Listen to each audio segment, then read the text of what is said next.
નમસ્કાર, શો ટાઈમમાં આપનું સ્વાગત છે. ભાવનગરના માલણકા ગામના યુવાનની પ્રેમ પ્રકરણમાં હત્યા કરનાર 3 શખ્સની વરતેજ પોલીસે ધરપકડ કરી છે.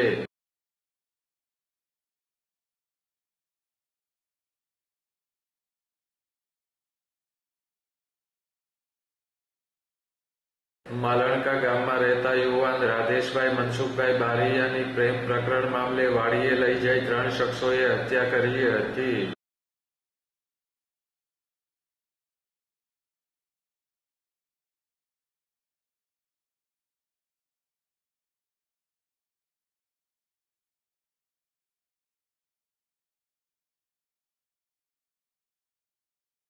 આ બનાવ અંગે વરતેજ પોલીસે ગુનો નોંધી હત્યાના ગુનામાં સામેલ માલણકા ગામના રાહુલ ધનજીભાઈ બારૈયા, જયેશ ધીરુભાઈ બારૈયા તેમજ મનોજ જયંતિભાઈ બારૈયાની ધરપકડ કરી કાયદેસર કાર્યવાહી હાથ ધરી હતી.